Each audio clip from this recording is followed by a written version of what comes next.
Welcome back to the Canine Campus Podcast. It's episode 16, our Sweet 16 podcast. No free lunch. Expanding your concept of rewards to avoid one of the most common pitfalls of reward-based training. Welcome back, Deven. How are you? Welcome back. I'm good. How are you? I'm good, thank you. In our last episode, we gave people some things to think about if they were considering bringing a dog into their home. And it generated actually quite a bit of email. Thank you, everyone out there that sent me your thoughts and ideas. Someone also wrote in with a question, and I thought it was a really good question, so I wanted to clarify. Great. So Peter asked the question, that he said that I had mentioned in that podcast kind of rearranging your life when you get a puppy until they are settled in and grown up. Right.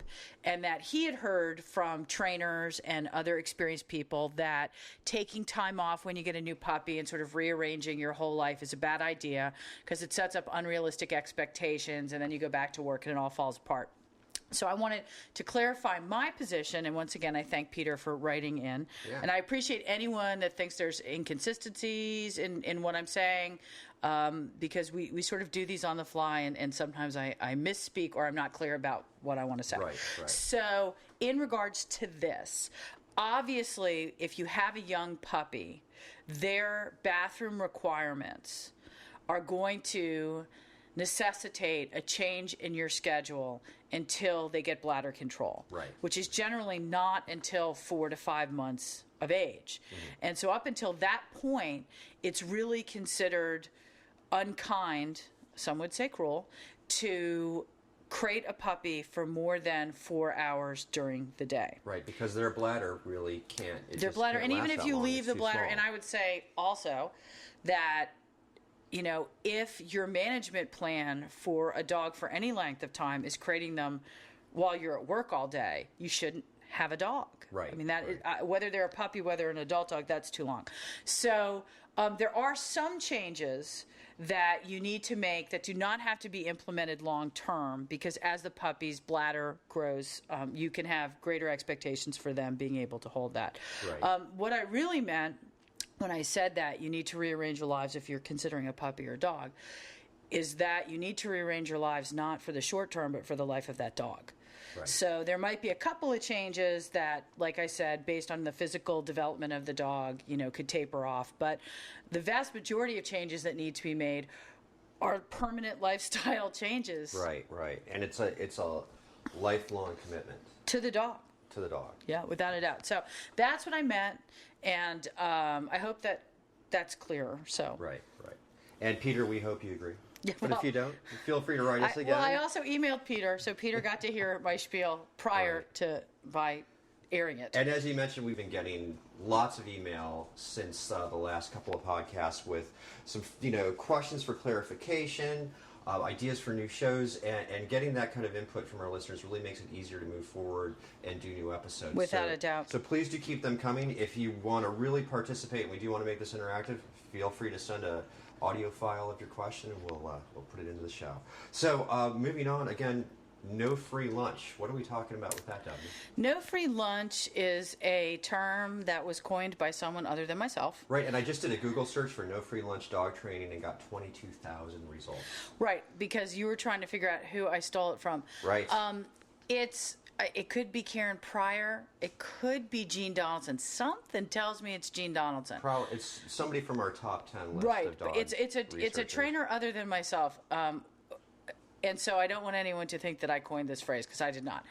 Sometimes it's called, actually Gene Donaldson the reason why I think it's Gene Donaldson is she uses the term open bar for classical conditioning. And so I could Sounds like an easy way to train. I could totally be wrong. But anyway, it's the biggest pitfall, and I think the biggest criticism that I hear levied at positive training or reward-based training is you end up with dogs that only work for food. Right. And that is definitely possible. Right. We see it all the time. We see it all the time, and it is the trainer's error. So there is a difference between a bribe and a reward. Right.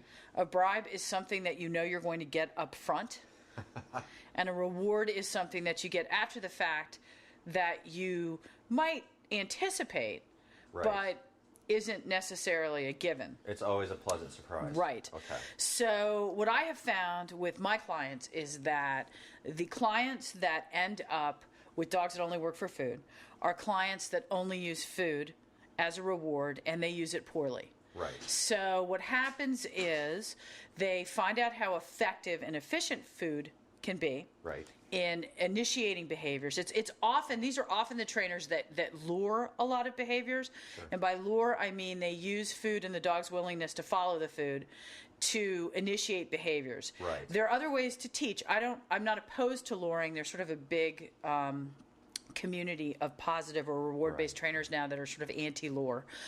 They would prefer to capture or shape behaviors. And with capturing and shaping, you basically allow or sit back and let the dog initiate behaviors, and by marking with a click or a verbal event marker like a yes, you can start defining which of those behaviors out of all the behaviors your dog offers are the ones that you're looking for the most valuable. Sure.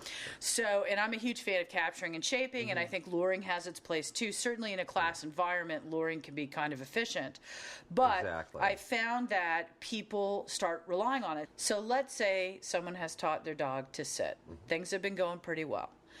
Then they're in a distracting environment, or their dog's stressed out.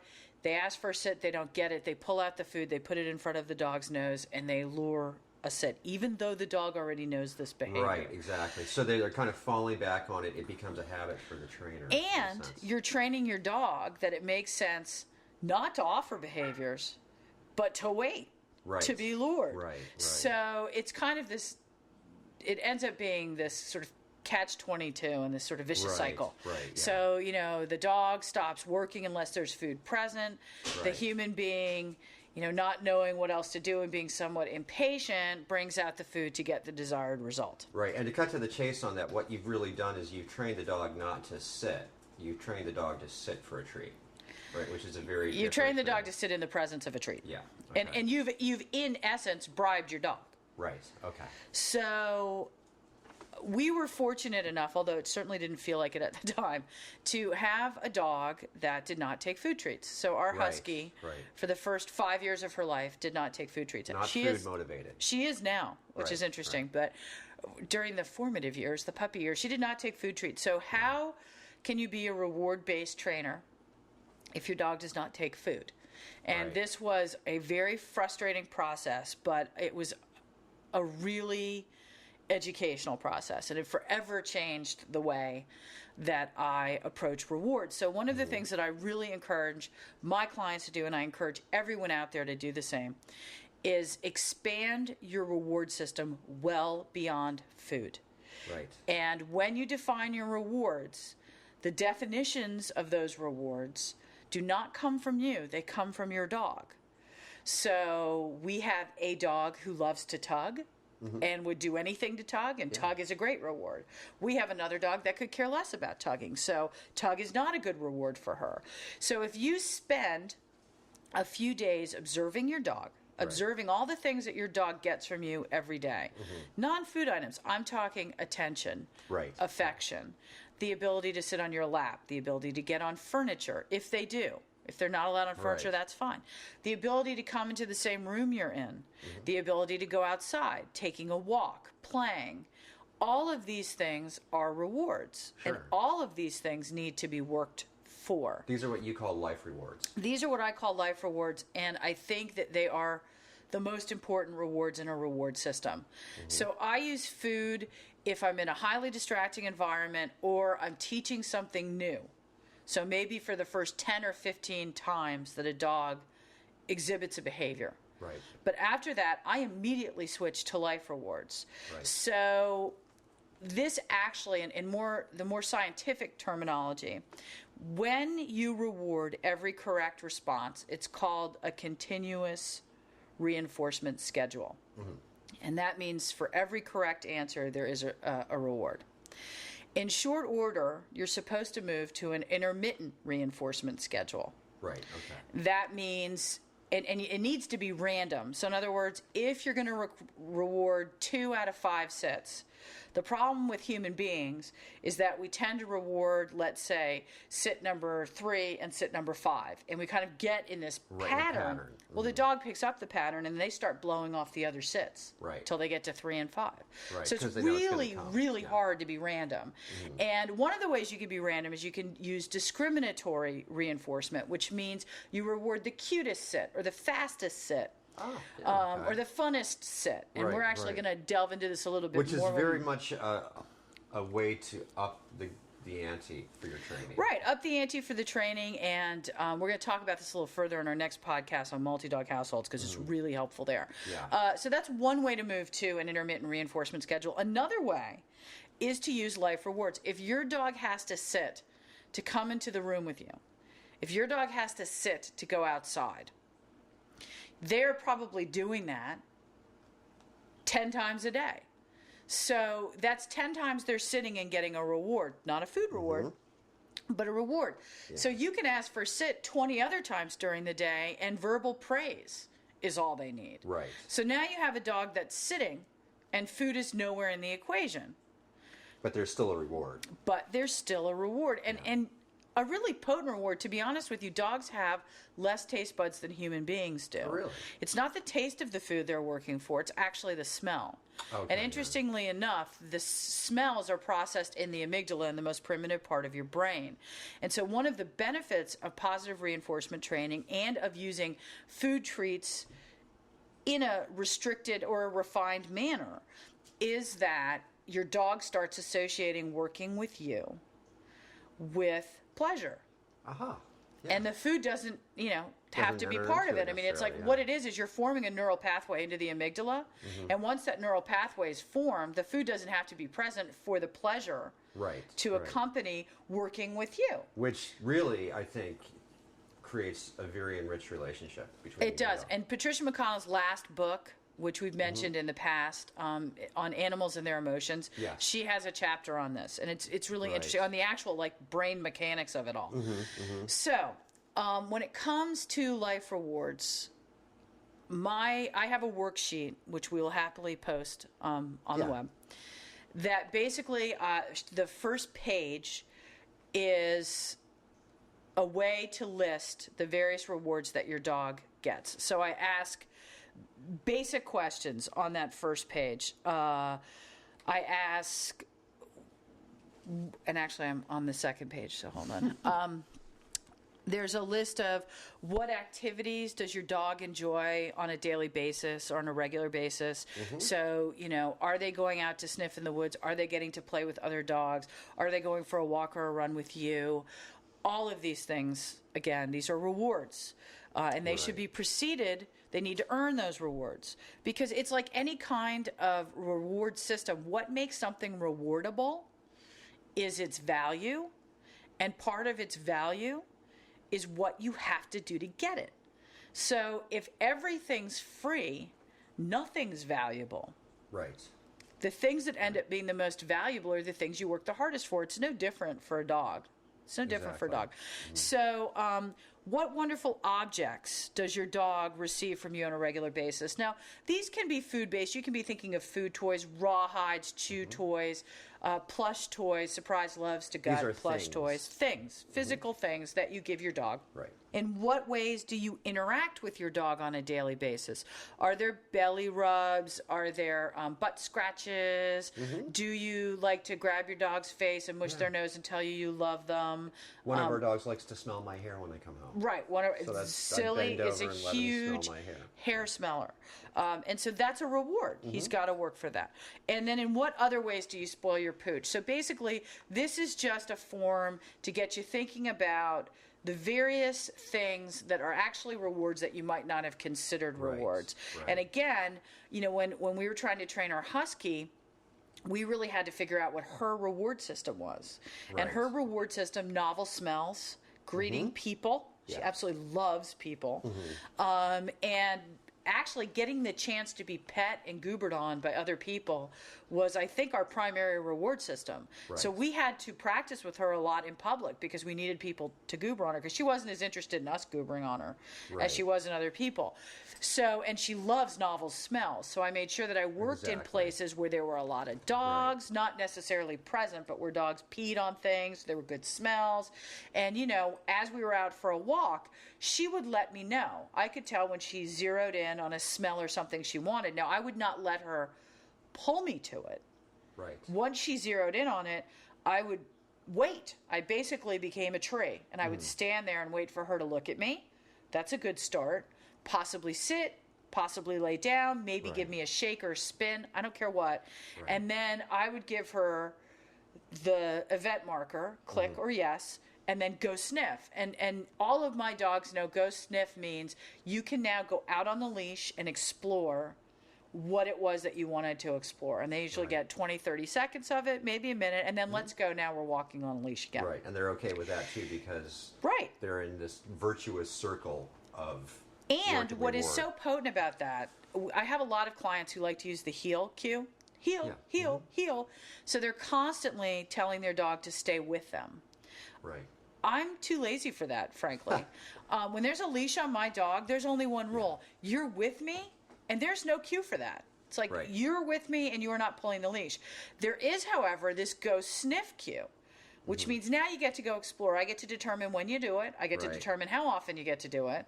And then when that's over, you're with me again. Exactly. So because of that, I have dogs when I'm out in public who don't pull or yank me to get what they want. Oh, there's another dog. I'm going to drag you across the street to get to it. Because that doesn't work. When we're out in public and our dogs see something they really want, rather than tugging us to it, they start acting really polite. So, you know, when our husky starts making tons of eye contact with me and sitting automatically, that's my cue to look around and say, okay, what is in the environment that you want to go see?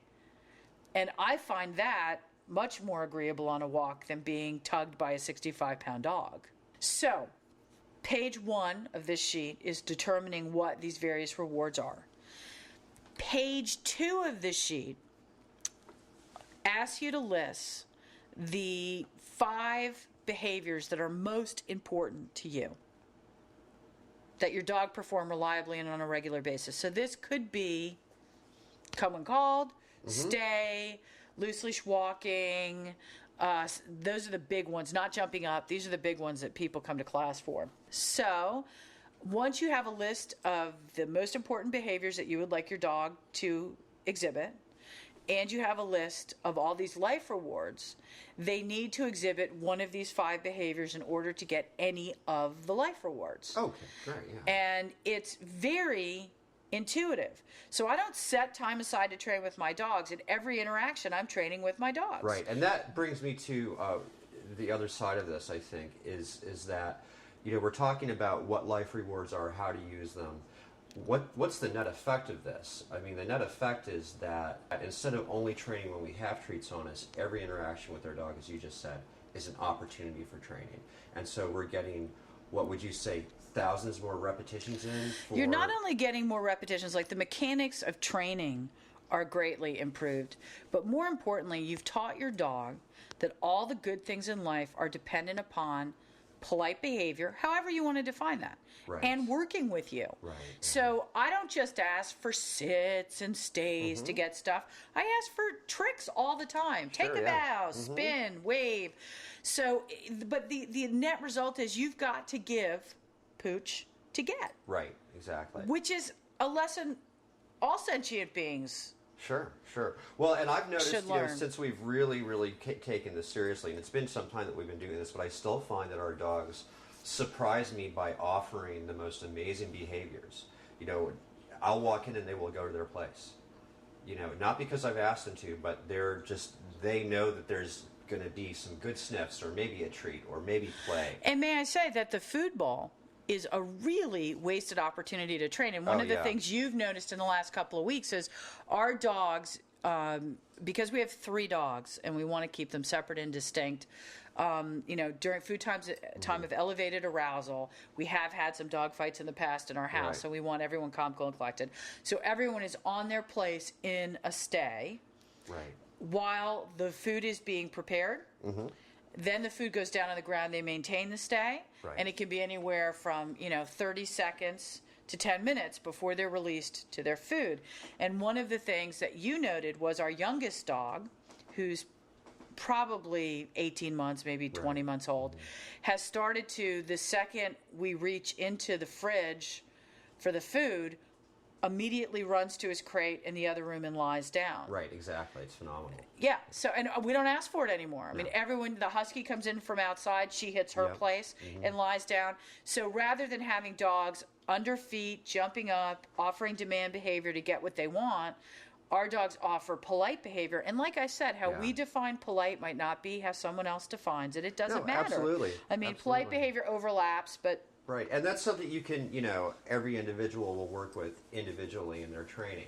But the other thing I noticed about it, especially with our dogs, is that in what you would think would be kind of a time of high arousal and impatience, to go to the food bowl example that you just put out, that I've noticed our dogs have learned to exhibit amazing patience because they have to every day.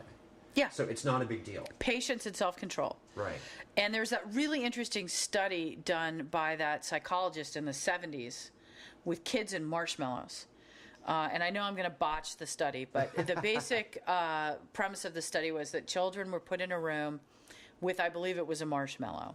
And they had 2 options.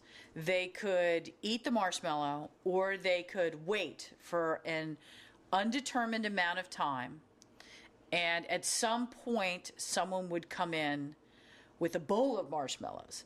So it's, immediate gratification or waiting for sometimes up to 5 and 10 minutes for a much bigger reward. And what they did, they followed those kids over 30 years. And what they found is the kids that were able to delay gratification and show some self-control ended up doing better in school. They were more successful in their professional lives. And, of course, I don't know how they define more success. My bet is probably making more money, which we all know isn't necessarily more successful. But it's an interesting study, and I know Stace will find out the wherewithal of it. And I actually have it hanging. This is actually the Stanford marshmallow experiment. The Stanford marshmallow experiment. According to the interwebs, was put up there, ranks right up there with Milgram's behavior experiments.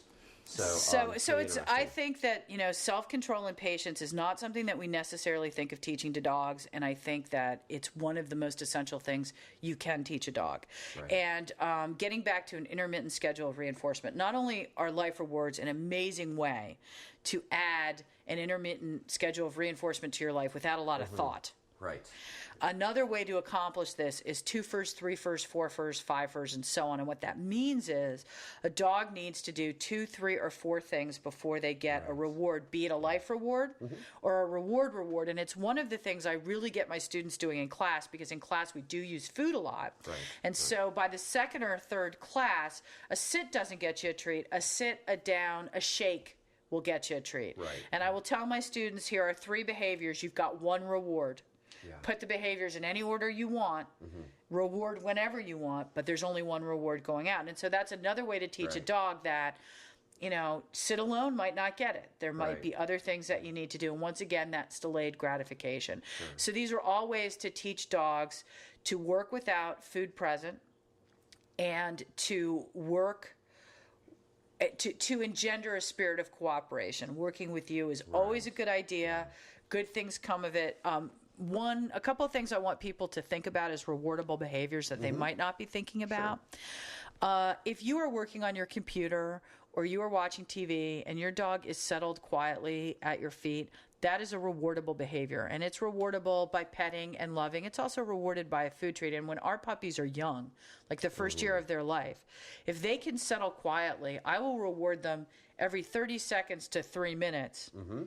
For hanging out and doing nothing. And people think you're rewarding them for doing nothing, which is really what you are doing. I'm rewarding them for being self-amused it's okay to and just settled. Do nothing. Right. Also, 4 paws on the ground in the kitchen when food's on the counter. Right. So a lot of people have counter jumping issues, and part of the problem is that there's no reward for not jumping on the counter. Right. So the dog, they're opportunistic. There's food up there, and in the wild, that would keep them alive. The ability to steal and grab stuff would keep them alive. So think about reinforcing 4 paws on the ground. If you're making dinner and once again your dog is settled, or that's a great time to teach it in your place cue. And while they're in their place, you can throw them little tidbits or give them a good chew toy, or give them something to do. Waiting patiently to be fed, no begging, barking, or other demand behaviors. And Stace talked about the benefits of that. And interestingly enough, yesterday, Surprise wanted to go outside. And you've probably noticed that his sit has been somewhat inconsistent. Right. We've been asking for a sit before we open the door, and we've had to wait him out a bunch of times. Yeah. Well, yesterday I asked him to sit, and he wouldn't the first time I asked him. And I walked away. Yeah. And I sat down, and I just didn't let him out. And about 20 minutes later, when I stood up and walked towards the door for a totally unrelated purpose, he immediately ran up to the door and sat. So one of the keys of this is not begging your dog to do it. It's like, hey, you want to go outside, that's the rule. You don't follow the rule, you don't go outside. I mean, it's really as simple as that. So don't hesitate to walk away. If you have a dog that drives you crazy over the food bowl, put the food bowl away. Right. Come back 5 minutes later. I mean, if your dog has been practicing this behavior, it's not going to go away. It's going to take 10, 15 repetitions. It's going to take 10 or 15 repetitions, but in one session, and there might be multiple sessions. Right. But the bottom line is, any demand behavior, and I start this when they're puppies. If I'm starting to make dinner, and I mean, I'm talking 8-week-old puppies that I haven't taught stay to yet, and I think they're too young to even have more than a 2-second stay. Right. You still don't get to be mugging me for food. And if you do, I put the food bowl away and I go away and I come back 2 minutes, and I might have to do that for 15, 20 minutes. Right. But in short order, they learn, and that's the end of the story. It has a pretty immediate impact. Yeah. And so waiting patiently to go outside, and I think a sit should be in that. Waiting to be invited on furniture. If they're allowed on furniture, I do not think they should have free access. I think that it should be by permission only, and I think they need to work for it, especially because furniture is an elevated surface, and elevated surfaces are incredibly valuable in the dog world. That's the position that you can see what's going on. You can see your food resources better. So that couch means more to the dog than just, hey, that's where mom and dad hang out and it's comfy and it's fluffy. It's all those things too. But elevated areas from an evolutionary point of view are hugely valuable. And then approaching you and sitting automatically. I love it when my dogs come up to me and just sit automatically. And that starts by having them sit before you pet them or tell you you love them or get on the floor with them or what any of that. And going to a crate or bed without being asked. I love that too. Oh, yeah. Absolutely. And you want to make that happen. Start hiding really great things in the back of the crate and let them discover them. So all of these things, I just encourage everyone, please expand your concept of rewards. And play, by the way, is as potent in a dog's brain as food. So if you have a play-motivated dog, don't play unless they do something first. Right. If your dog loves tug, they got to do something. And may I say, recall or coming when called is one of the most desired behaviors that people have, and yet they never practice it. Right. If you play tug with your dog 5 or 6 times a week, that's 5 or 6 amazing recall practices. Right. And at the end of a month and at the end of a year, you'll be amazed at what kind of response you get. Exactly. It's a process, but this is a nice way to integrate rewards into every interaction, to get your dog working for things other than food, and to get on an intermittent schedule of reinforcement without even trying. So. Right. And I think, too, it's worth mentioning that, as we talk about continuous reinforcement and then moving to intermittent reinforcement, that's the kind of thing that it's certainly not rocket science. However, it's a great reason to get with a good trainer and be in a class and get feedback from somebody else that's familiar with this. It can help. I think having an objective third person watch you train. It's one of the reasons why I like to train with my friend Patty Worthington, who's a phenomenal trainer, because she catches things that I'm totally unconscious about. Even when she's in the house, there are decisions my dogs are making that I've sort of taken for granted, or I haven't made note of that are significant, Right, and she right. can. So I think it really helps to have another pair of eyes. Little objectivity goes a long way, but That's for this sure. is something that everybody can do and everybody should be doing. Absolutely. If the only rewards you're using are food or food-based, you're heading down a road you don't want to go down. Right, exactly. You're in for... And you're really limiting yourself, and you're limiting the fun you and your dog can have. Exactly. Well, it's episode number 16, No Free Lunch on the Canine Campus podcast. No free lunch. We talked about Patricia McConnell's book, For the Love of a Dog, Understanding Emotion in You and Your Best Friend. You can find a link to that book on our Canine Campus homepage at caninecampus.com. And we will also publish the Life Rewards worksheet. Yes, it's actually called the Basic Obedience Worksheet, but we can call it Life Rewards. We'll that's call what it Life really is. Rewards so you know What it to is. find. And we'll put a link to that in our show notes, as well as releasing that as a PDF podcast file. So thanks for listening. Keep the cards and letters coming. Thank you, Deven. Thank you, Stace. We'll talk to you again on episode 17 of Canine Campus. Coming up next, how to live in a multi-dog household. And survive it. And survive it. Thanks a lot, Deven. We'll see you on the next show. Okay.